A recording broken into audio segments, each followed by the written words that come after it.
October 1997. Upper Peninsula, Michigan. Old Cold War radar station, half rotting on the edge of the Ottawa forest. Wind off Lake Superior cut like razors. 4 of us on night watch, routine crap. Fence checks, bad coffee, cards. Then the woods changed. Not trees anymore. Something out there. Too tall, too fast, too smart. We thought we were guarding an empty base. We were dead wrong. So before we continue, please make sure to like and subscribe to support the channel and comment down below where you're watching from. Thanks. Name's Mark Hawkins. Most folks called me Hawk back then. I was 24. Smart mouth, good eyes. Thought I knew the woods. Thought I knew the night. I didn't. Not up there. Late October 1997. Upper Peninsula of Michigan. Edge of the Ottawa National Forest. Cold like a knife. The wind came off Lake Superior and chewed the bones. Pine and cedar everywhere. The radar station sat on a ridge like an old scar, left over from the Cold War. Big dish, long gone. But the bones stayed. Concrete boxes, chain link fences, cinder block guard shack with a dented coffee pot and a heater that sounded like a tractor coughing. They turned it into a National Guard training site. Someone's bright idea. Cheap, quiet, tucked away. We were the night watch for a 2-week block. Keep the place tidy. Keep the kids from wandering into the trees at night. Keep bears off the dumpsters. Run patrols. Watch the fence. Log wildlife. Drink coffee till dawn. Our squad was small. C.C. Daniel Mercer ran it. 32. Desert vet. One of those guys who doesn't talk about it because he doesn't need to. Calm voice. Thick forearms. He could plant his boots, and the whole shack felt steadier. You listened when he spoke. He didn't waste words. Didn't bluff. If he said we were fine, we were fine. Specialist Andrea Ruiz was our brain. 27, kept a little notebook, wrote everything down. Times, tracks, what the moon was doing, what the wind was doing. She had done more night watches than the rest of us put together. She had a way of listening to the dark like it was a person talking to her. Didn't believe in ghosts. She believed in mistakes. Private Joseph Kazmarek Joey was 19 and fresh. Midwest kid with big ears and a bigger grin that showed up once the sun did. Nights made him jumpy. Days he was fine. He wanted to prove he wasn't scared. That makes you do dumb things. I liked him anyway. He'd hand you the last cigarette even if you wanted it. Then there was me, Hawk. I cracked jokes to keep the air moving. I watched the tree line because I liked catching deer before anyone else saw them. My eyes were good. Good enough I thought I could tell rabbit from rock by the way the shadows sat. We had a routine. 2 on patrol, 2 in the shack, rotate every 2 hours. We did a full lap outside the inner fence, then a slow lap inside. We checked the gate locks with a tug. We ran our radios once every 15 minutes. Call and answer. Mercer kept the log. Ruiz tracked the wildlife. We rode down where the deer crossed, where the bear dug in the dumpster, where the raccoons washed their little hands in the runoff like tiny criminals. Coffee was our 5th man. Thick and mean. We kept a battered deck of cards in a cigar tin. We played for push-ups or chores. Loser did the morning trash run. Winner got first pick of donuts if the maintenance guy brought them. His name was Carl. Big beard. Flannel shirts that smelled like diesel and pine tar. He swore the heater was haunted. We told him to fix the rattling, and he said he didn't charge extra for exorcisms. Nights were long. The wind made everything talk. Loose gutter, sign chain, the flag rope. Heard them all 100 times. You get used to it. You sort the normal sounds from the ones worth standing up for. Chips moving in the card box. Heater kick. Radio hiss. Boot steps you recognize. The rest is just the woods being the woods. We kept it simple. We called bears bears. We called deer deer. We called the constellations by the names we remembered from school. You cuss a little when the gusts reach in and snatch your cap. You cuss a lot when you drop your coffee in the gravel at 3 in the morning. The station sat on a kind of shelf above a shallow bowl of trees. Black spruce, pine, birch that flashed pale in the moon like bones. A dirt road ran in from the south, then looped around the inner fence. Past the vehicle lot with the trucks and a busted forklift with no battery. Past the generator shed. past the old radar pedestal that looked like a concrete stump, past the barracks wing they kept locked. We told stories about that wing. Nothing true, just things you say to make new people jump. The cold came early that year. Breath smoke by sundown. Frost took the grass before midnight. Gloves stayed on. We kept our jackets zipped even in the shack because the heater was lazy and the door never sealed right. Our radios were the old bricks, batteries that lasted if you kept them close to your chest. My night vision worked when it wanted. The image would ripple like water if you panned too fast. So I didn't. I learned to move slow. That first week, it felt like a normal gig. We logged a fox near the North Wire. A porcupine waddled like a drunk uncle across the access road. Bear scat by the dumpster. Deer prints by the old antenna pads. Joey saw a big hare and tried to chase it with his flashlight like a kid. Mercer let him. Ruiz rolled her eyes and wrote down the time anyway. We played cards. We argued about sports. We argued about the best gas station pasties on the way up from Ironwood.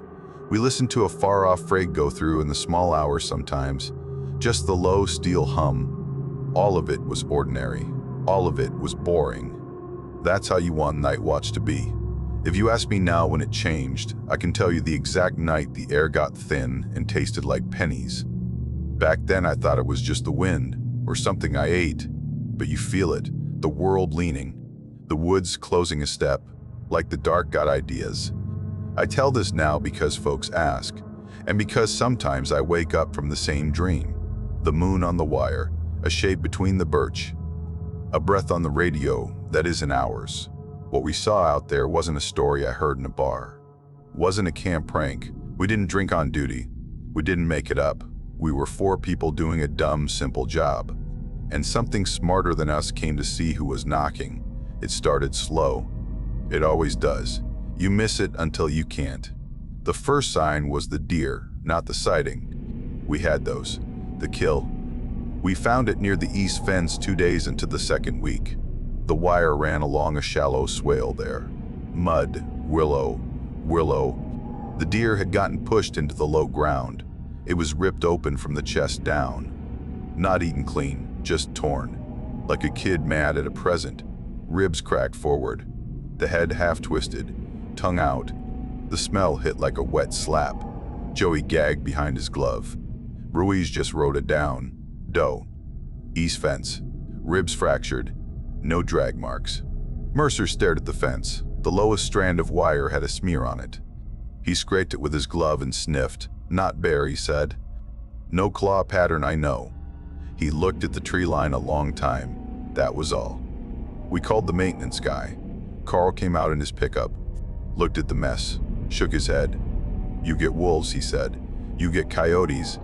They clean a thing up meat. This here? He kicked a rib with his boot toe. Somebody got mad, or something not hungry did this. We asked if he'd seen that before. He said not here. He scratched his beard and looked at the trees. These woods got stories, he said. Best not patrol too far at night. Then he hauled the carcass off on a tarp. He didn't say more. I watched his eyes and they were set on the ground like he was reading something I couldn't see. That night the wind came in cold and hard from the lake. The moon got bright and mean. It washed the clearing pale. The birch trunks looked like upright bones. The pines were just a wall. We kept the radio low because it started doing a new thing. It would hiss, then pop, like someone sighing across it. Not words, just breath. Once we heard what sounded like a low hum, then nothing. I smacked the side of the unit and told it to knock it off. It did, for a while. Hawkme saw something I swear was upright in the trees by the north corner. I know what you're thinking. Moose look like that sometimes. Bear stand. People go out to smoke. I have seen all of that. This was taller than a person. Broad. The head sat wrong on the shoulders, like it jutted forward. I told Mercer I saw something upright. He asked how tall. I said taller than the fence. He said bear will rise, but not for long. I said it was too still. He asked how long I watched it. I said long enough. He said, then you should have shot it. I shook my head because I didn't want to be the guy who sprayed the timber at a stump. He didn't push. He just put me on inside patrol for an hour. Get warm, he said. Joey kept talking about the deer. Bears don't do that, he said. Wolves don't do that. Ruiz told him sometimes animals screw up too. Sometimes they get spooked off a kill. She wrote more in her notebook. Ribs cracked forward, she said to herself again. No drag marks. She tapped the page with her pen. She didn't like not having a box for it. By the third night, the radio chatter got weird enough I stopped joking. We'd call our check and hear a soft crackle like someone else answered a second after us. Same channel. Same distance. One time Joey said he heard whispering. I told him it was the wind through his earpiece wire. He showed me the earpiece. No wire. The wind said in that way where everything sounds like something else. Faces and bark, footsteps and branches. The whole place turned hostile and we hadn't changed a thing. Carl brought donuts the next morning. He stood by the heater with his hands over the vent like a prayer. Cold's early, he said. Moon like this, it runs things out of the timber. They wander. They get weird. He looked at me. You stay close to the light, boy. I told him I wasn't a boy. He said, then you know better. He left without taking a donut. Hawk's mouth usually runs ahead of his brain. Mine did, anyway, but the jokes started tasting stale. Joey kept glancing at the tree line like it owed him money.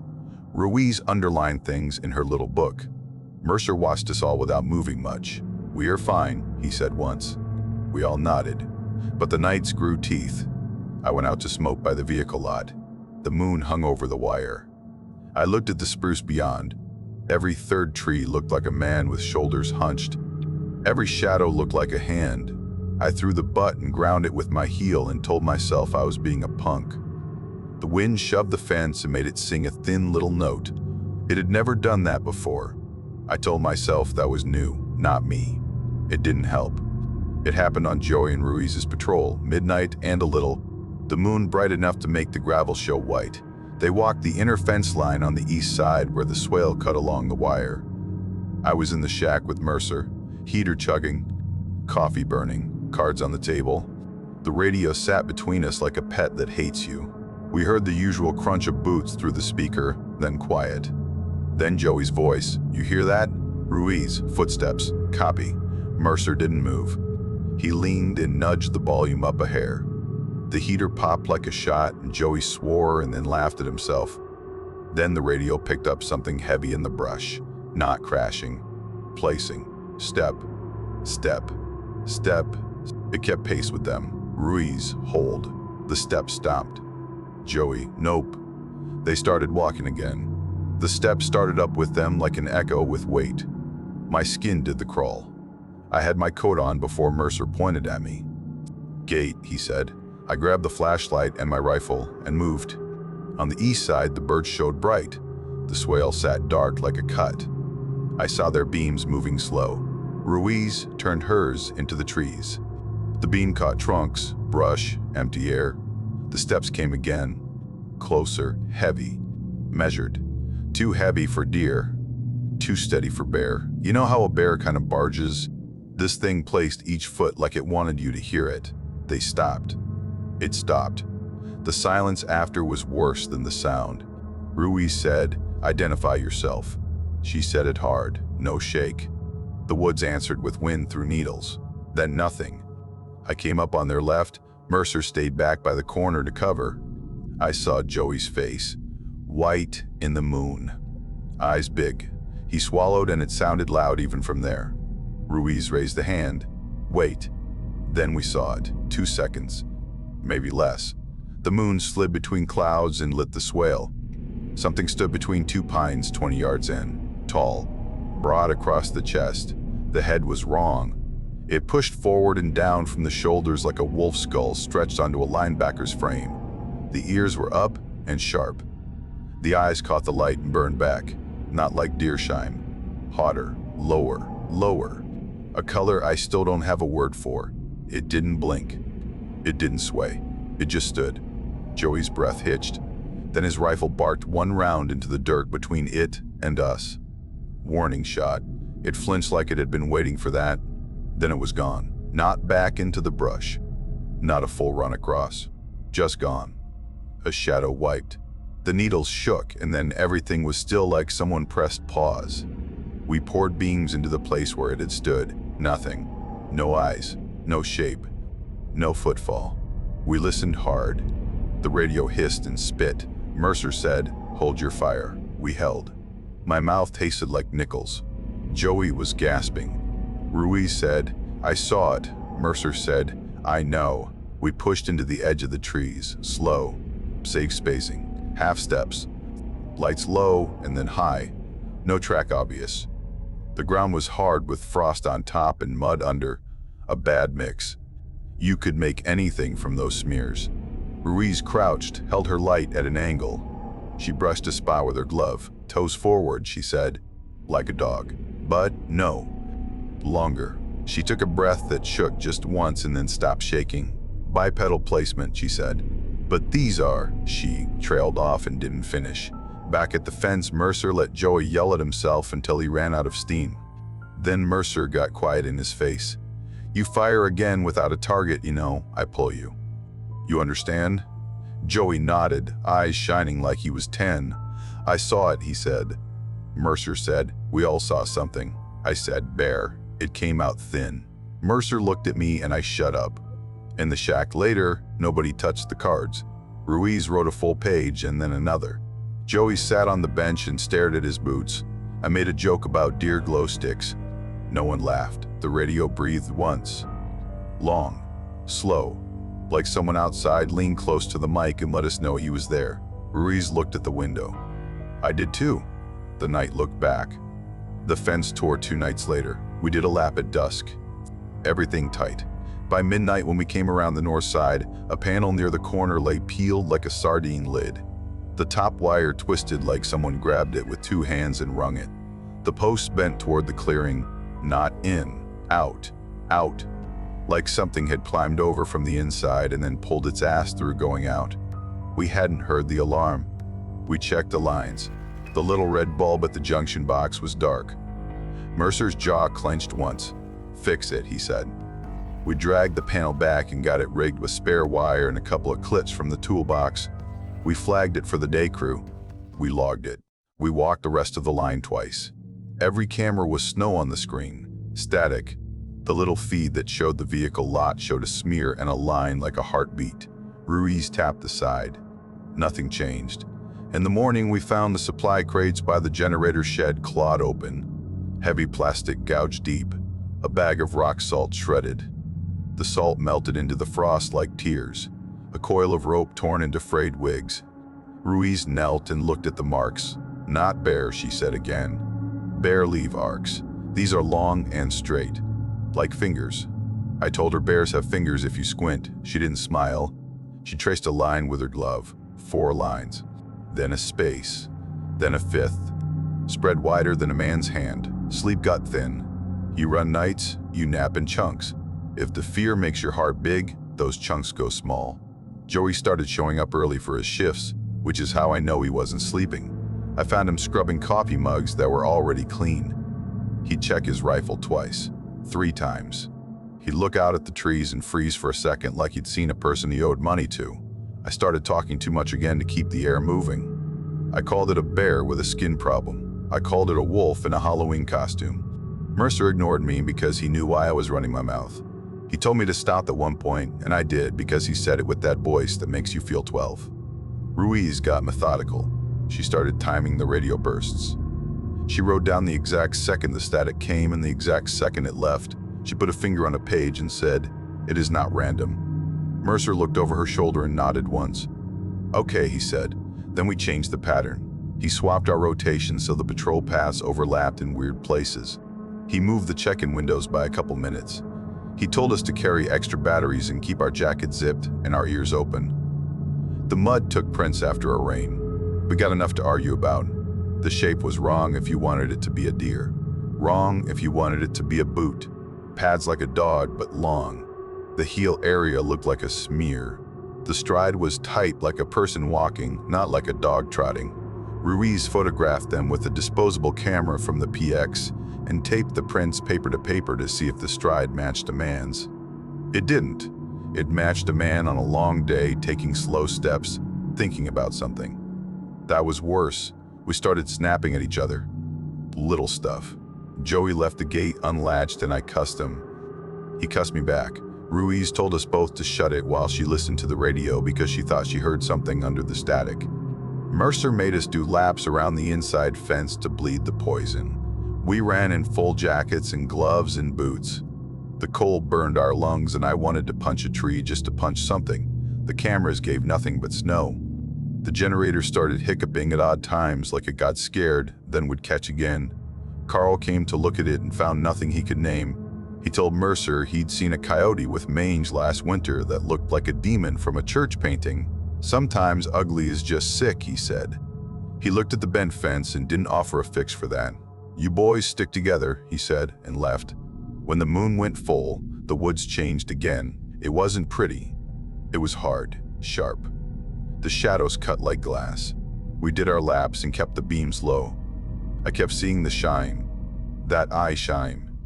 Not up high every time. Sometimes low to the ground like it wanted to make me guess wrong. Then I'd whip back and there'd be nothing at all. That was the same night I found the claw marks on the door. Shallow, long, 3 across and then 2 lower, like a hand set down easy, not gouged, placed, like it wanted us to know. I ran my fingers along and got a splinter. It didn't bleed much. I kept that sliver in my pocket for a week like a stupid talisman. I didn't tell anyone about it until later. Now I don't know why. You get private with fear. You put a cover over the ugliest parts. Mercer called the stand down and we did a huddle in the shack. 4 of us. We stood close because the room was small and because it felt better.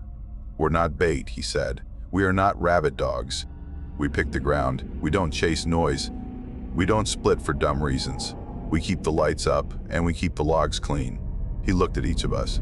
Joey trying to stop his knee from bouncing. Ruiz with her pen ready. Me with the mouth I couldn't control. This is just a place, Mercer said. It is just trees and wind. He paused. And something smart. No one said anything. He left it there. The next evening, right after sunset, the wind died like a switch. That made the station too quiet. You could hear your zipper. You could hear the lamp filament hum. The radio breathed in once, long, almost like a person near sleep. I stepped outside and the cold laid a hand on me. I looked at the tree line and it felt like the tree line looked back with a little smile. The alarm went off at about 2, not the little red bulb. The big one, the siren that sounds like an ambulance swallowed a horn. It whined over the clearing. My stomach hit my boots. We spilled out of the shack. Mercer pointed me to the north side. Joey and Ruiz took east. Mercer stayed central. I moved fast and quiet because running loud is for movies. The vehicle lot was on my right. Trucks lined like sleeping cattle. The moon burned cold. Then I saw it, not a glimpse this time. Full on. It came out of the pines at a lope. Upright, arms long, shoulders rolled like an athlete warming up.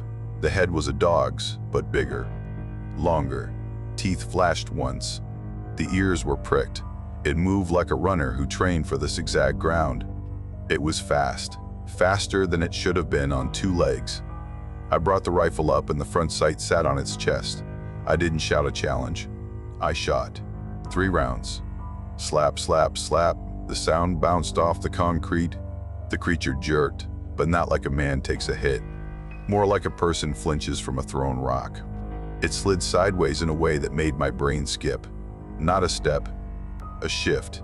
Then it cut toward the wire. Ruiz opened up from the east, short, controlled. Joey sprayed and Mercer yelled his name over the radio to make him cut it. The thing dodged. It used the concrete blocks as cover like it knew them. It kept distance like it had done a patrol here itself. It didn't commit to a line. It was playing with angles. It came inside 30 yards and I saw the eyes again. Not glow. Not the camera flash stuff. Live burn. It looked at me. It knew I was a person and not a tree. It tracked the muzzle. It ducked when I moved to adjust. It moved when Ruiz pressed. It didn't charge.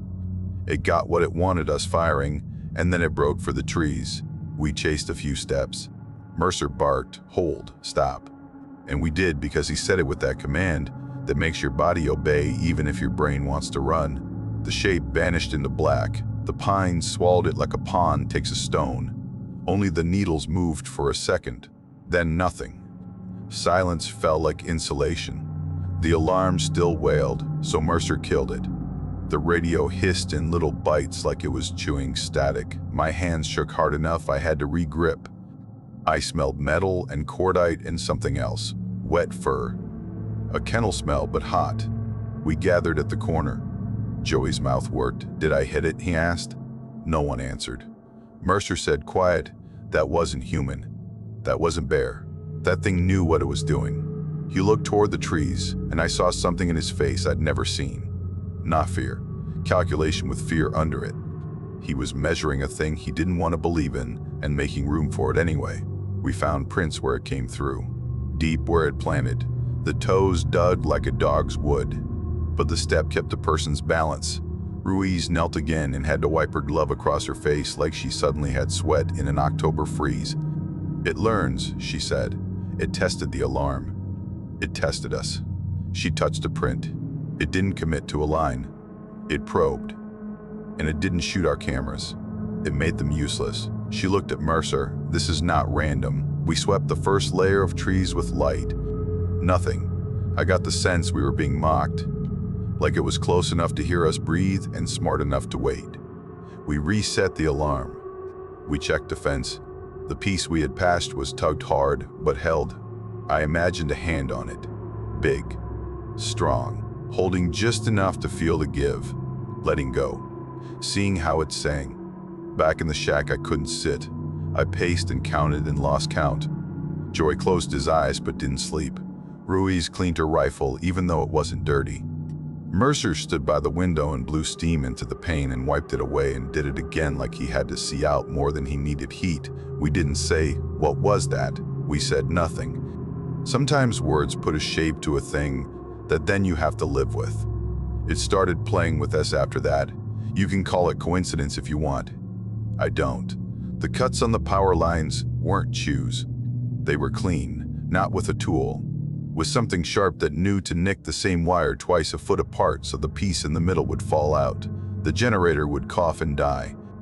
Then you'd hear scratching at the door. Long. Slow. Not claws going for wood. Nails tracing. Ticking. Like it was writing its name. We stacked a rack against the door. We put the table against the rack. We dragged the shelf against the table. It was too much. It felt stupid. We did it anyway. Each piece we added bought us one more minute where our hands had a job and not a shake. The radio got worse. The breath came regular. Every quarter hour after our check, we'd get 3 long inhales and 1 shorter exhale. I timed it. Ruiz timed it. We looked at each other across the table while it breathed, and I watched her decide whether to be the person who says, "This is a person on our frequency," or "This is not a person at all." She didn't say either. The eyes started showing up in the windows. Not full face, just the shine. The angle low, the angle high. Sometimes 2 sets like it brought a friend. We'd swing a light, and by the time the beam hit the glass, there'd be nothing there. Once the shine sat there and didn't move for 5 long heartbeats while we stared at it. Then it blinked. The blink came fast, like an irritation, like it was bored with us. Joey started to crack. Couldn't blame him. 19 is not built for this kind of quiet. He cried once, low and mad at himself. He said he was not scared. He said the tears came out by themselves. I told him the day I stopped crying at anything was the day I started drinking before noon. He laughed, a tiny laugh that didn't reach his eyes. He wiped his face. "I saw it look at me," he said, "like a person." I told him it wasn't. He nodded like he knew that was a lie we shared on purpose. We slept in turns in the shack because the barracks wing felt too far. The heater coughed. The lights flickered. The cards stayed in the cigar tin. The donuts tasted like sawdust. I smoked more. The butts piled up in a coffee can by the door like little bones. At one point near 3, a branch tapped the window in a slow code. 5 taps. Pause. 5 taps. Pause. Ruiz wrote it down as if sound to be a sentence you could translate if you stared. Joey put his ear to the radio like he could catch words under the hiss. We were getting weird. Then the generator died for real, not a cough. A blow. A pop from the shed and the dark slammed down like a door. The moon still bled through the windows, but thinner now with high clouds. The shack breathed all the heat it had left and ran out. The heater sat sad and cold, our breath fogged in front of our faces. The silence pressed, something circled the shack. Gravel crunch. Step. Step. The slow parade of a thing that knows you won't come out. It dragged a claw across the door. The wood squealed a whisper we all felt in our teeth. It rapped once, polite. Then it laughed, I swear, a huff, like a big dog humor. Maybe that was my brain trying to put a word to a sound. I don't know. It moved on. We called on the radio to the outer post and got nothing. Static, then a breath. Then a voice that was not a voice, like when a kid puts a fan to his mouth and says his name. The syllables came thick. Ow, that's what I heard. Ruiz heard nothing like a word. Joey heard his own name and went sheet white. Mercer just stared at the radio and blinked slow. We're done talking, he said, and turned the volume down to a whisper. We held that way till dawn rumor. The light came thin and gray. The eyes didn't come in the day. The scratching stopped, but the damage stayed, cables cut. A smear of something dark on the door we didn't test. Tracks in the mud that looked like a long dog stepping careful. And a single print on the hood of the truck nearest the shack. A hand. 5 marks down. No palm as you think of it. Pads. But the weight was on the fingers. Like it had leaned forward, peered through the glass, and braced. I wanted to go home. That was new. I had done dumb nights in worse places and never said it out loud. This one broke something small and important. You are not supposed to be a mouse in your own house. We had rifles and radios and lights, and it didn't matter. The dark was winning. Mercer said the words that changed the shape of the night. We can't sit and get picked, he said. We take ground. He put a finger on the crude map we had taped to the wall. The vehicle lot. The generator shed. The cut over the east swale. The north corner. We clear here, he said, tapping the lot. We get eyes to the fence. We hold this. It'll come. It wants us to chase. We don't. We make it come to us. Ruiz nodded. She checked the mags. She handed Joey fresh ones like communion. He took them with both hands. I put fresh batteries in my flashlight and another set in my pocket where they'd stay warm. We layered up. We set our watches. We rehearsed hand signals in the dark with little nods. Simple. Straight. If we two stacked on a truck, we went left-right. If we called eyes, we aimed low and then high. No hero garbage. Just 4 people trying to not die stupid. Then the generator blew. Not the cough this time. Not the pop. A full-on bang and a glow out the vents like a brief sunrise. The lights in the shack hiccuped and then went out hard. The radio squealed a high tone and died to a hiss. The heater clunked like a body falling.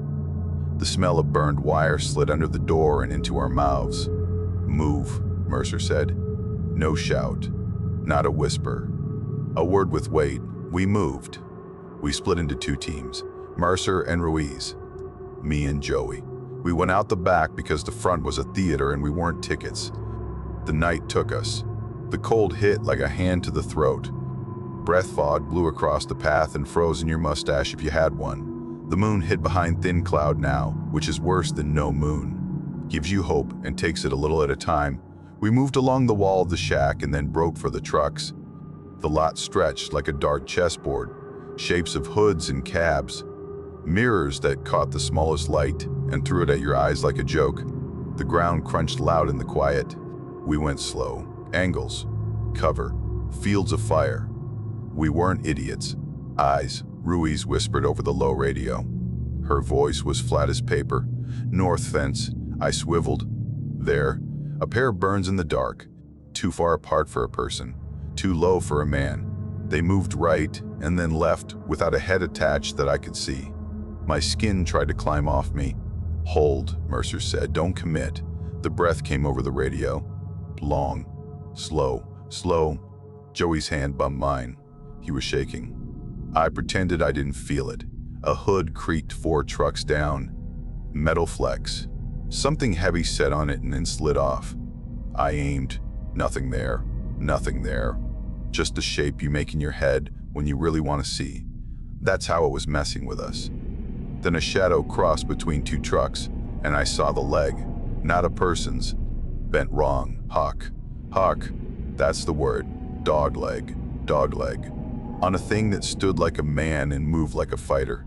Left, left, left, I hissed, and we pivoted. Joey's beam hit shiny eyes for one blink, and then it was gone. My heart beat too loud. My mouth went dry as chalk.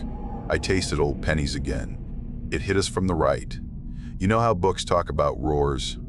This wasn't a roar. It was a bark. Huge, chesty. It hit the air and shoved it, and the air shoved us. Joey turned at the sound. The shape came in low and fast, and he went up. Not far, just enough. It hit him like a linebacker does a drunk. He flew backward, hit the side of a truck, and slid down. The breath punched out of him, and a sound I never want to hear again. His rifle clattered under the axle. I fired. Close. I saw the muzzle flash paint its chest. The eyes squeezed and opened. It flinched and stepped left in that no-step way. It put a claw into the truck door and left 5 tracks down the metal like a drunk with a key. It turned back toward Joey. Ruiz's muzzle flared from the other side. She was on it. Point blank across a hood. Her jaw clenched like a vice. She hit it. It reacted. Not like a deer. Not like a man. Like something that gets mad, not afraid. Mercer moved like the ground was his. He cut angles I didn't see. He came up on its flank and put 2 in the ribs while it looked at me. It spun fast and swiped. He rocked back. His coat shredded down the sleeve. He didn't make a sound and kept his feet. I dumped my mag. Stupid. Real. You do that sometimes. The noise and light stacked and smeared. The thing twitched and then back 3 steps, and in those 3 steps it looked around the lot the way a guy looks for exits in a bar fight. It found the path between 2 trunks and took it. Don't chase, Mercer snapped. We didn't. We held. We held. We listened to its feet hit the gravel, then the dirt, then nothing. The wood swallowed it again like a secret. Joey groaned. I dropped to him. His eyes rolled back and then came forward again. Blood from his scalp made a black slick on his face. His breath came fast and high. I said his name 2 times and he grabbed my sleeve like I was a rope hanging over a pit. I'm here, I said. He nodded like a kid and let go a little. Ruiz slid in and started checking him the way she'd been taught. Hands serious, fast, precise. She found the lump on his head and didn't like it. She found the way he kept flexing his left hand and knew something was wrong in the shoulder. She kept her voice calm and told him boring things like what she was doing and how the weather was. That kind of talk keeps a person tethered. Mercer set security like a machine. Hawk, lot. Ruiz, casualty. I'll call it. He keyed the radio and told the world we had a man down from animal contact. He did not say Dogman, he did not say monster, he said large animal. He gave grid, he gave status. His voice stayed level. The shine came back twice on the edge of the trees, then winked out. Watching, not gone. That's when I got the worst chill of the night. It wasn't beating us. It was practicing, learning the bounce of our rounds off steel, learning how tight we held a corner, learning who moved to a wounded man and who held security. It was studying, like a man would. We held that lot with our backs against trucks until we heard sirens far off, like a promise. The wind started up again like the world remembered how to breathe. The moon slid out and made the prints show. Blood. Ours, not much of its. A drip here, a fleck there. Ruiz said, "It's hit." Her voice held a kind of grim hope. Mercer only nodded once. Morning came slow. The first light showed the damage like the tide shows what the night shoved up. Doors bent, panels clawed, cable guts hanging like spaghetti. The generator shed stank of cooked wire. The fence we had patched held, but the top lines sagged where something heavy had tested it. Sheriff's deputies rolled in first. 2 cars. They parked where we told them and stayed near the open space like the trees might lean closer if they gave them an excuse. The senior guy was thick through the middle, with a face that had seen bad wrecks and worse divorces. He took one look at Joey, pale and bandaged and blinking slow on the stretcher, and said, "Animal?" Mercer said, "Large." The deputy nodded. He didn't ask which. Medics got Joey strapped in. He kept hold of my sleeve until the last second, then squeezed once like he was a diver coming up and letting go of the ladder. "You're fine," I told him. "You were brave." He rolled his head and looked at me like I had told him a joke he didn't get and didn't want to. Then he was in the truck and the doors closed, and the sound of it leaving felt like a piece of the fear went with it, and most of it stayed. We walked a lot with the deputies. We said bear a lot and coyote twice and unknown once. We didn't say stood on two legs like a man with a dog head and eyes like a welder's torch. We showed claw marks on metal. We showed cuts in cable. We let them make up minds that could sleep later. Ruiz kept her notebook close. She had written times, angles, breaths on the radio. She had drawn the print with the long toes and the heel smear. She had listed shots fired and who fired and where they hit, as best as a person could guess, and a lot gone to noise. She clicked the pen when she was nervous. That click had been a comfort noise for a week. That morning it sounded too loud. When the deputies left, we waited for command to show. The young lieutenant at the butter bar arrived with a clipboard and an expression like he'd been warned not to look like a tourist and failed. He tried to be stern about the lot and the fence and the generator. Mercer gave him the calm version. The lieutenant took notes on the wrong things and said the right phrases. We'll review procedures. We'll coordinate with wildlife. We'll secure replacement equipment. He didn't ask, what the hell was that? Not to his credit, not to his blame. Some questions make the world wobble. While he talked, Mercer drifted back toward the shack. He stood by the little table where Ruiz's notebook sat for a second while she helped Carl look at the cut lines. He slid the book off the edge with 2 fingers and tucked it into his jacket under his arm like it belonged there. He did it neat. He did not look around like a thief. He took it because he had decided something about what should and shouldn't go up the chain. Later, I asked why. He said, because someone will lose that on purpose. He didn't mean Maurice. He meant the world. Reports get cleaned. Edges sanded. He wanted the ugly truth to live somewhere real. It did. In his jacket. In his house, maybe. In a drawer. In my head. In yours now. Carl stood at the edge of the lot with his hands in his coat and watched the tree line. He didn't make jokes about exorcisms. He spit once and wiped his beard with the back of his hand. You boys ever think about getting new jobs, he said. I said I already had one. He nodded like that made sense and didn't. When the place calmed and the day grew up enough to feel normal, we were told to stand down. Another unit would come relieve us. We stacked gear. We coiled cable that would get cut again someday by something we didn't have a name for. We made the shack less like a fort and more like a room again. I put the cards back in the cigar tin and closed the lid. Before we left, Ruiz walked to the east fence and looked at the swale. She stood with her hands in her pockets and rocked on her heels. I lit a smoke and waited behind her because she didn't need a buddy right next to her then. The woods were too quiet. No birds. No squirrel chatter. Just wind. And even that sounded like it was holding its breath. She said, "It's still out there, not a question." I said, "Yeah." She nodded once. "It's not a story," I said. "It is now." She didn't laugh. She didn't look at me. She watched the dark between the trees like the dark might blink, and you could say you saw it. We drove out in the afternoon. The sun didn't feel like a friend. It felt like a light in a hospital. Bright where you don't want it. The road south through the forest gave us miles of trees that all looked like the ones by the fence. I kept expecting to see a shape pacing us in the ditch. I didn't. That almost made it worse, because I knew it could, if it wanted. Years later, I tell this at campfires when the moon is mean and the wind comes from the north. I don't say Dogman because that word carries too much Reddit in it now. I say we saw something smart and wrong. Something that walked where it shouldn't and knew how to make us small. I say its eyes burn like a welder arc and its breath sounds like a big man sleeping in the next room when you know you're alone. I say it will test the fence, not charge the gate. I say it will scratch the door slow to make you picture the hand. Joey lived. He left the guard after. I don't blame him. He sent me a Christmas card one year with a picture of a little girl and a dog that looked too much like a wolf. I laughed and then had to sit down for no good reason. Ruiz got a job that had her reading numbers in a windowless room, and I imagine she liked it. Mercer stayed until staying didn't make sense, and then he went quiet on a piece of land somewhere with no pines. He mailed me a copy of the notebook pages once, no return address. Just a photocopy that smelled like toner and October. Sometimes I wake up, and the room is cold, and the heater ticks, and the radio in my head hisses a long breath. I listen. I tell myself it's just the wires in the wall, and the old bones of the house adjusting. I tell myself it's not a thing standing outside, eyes burning low, counting my breaths. I tell myself a lot. The Upper Peninsula is beautiful. People hike it. They camp. They eat fish and watch the water and say the trees are pretty in fall. They are. They also hide things. The old radar station sits there still, I guess.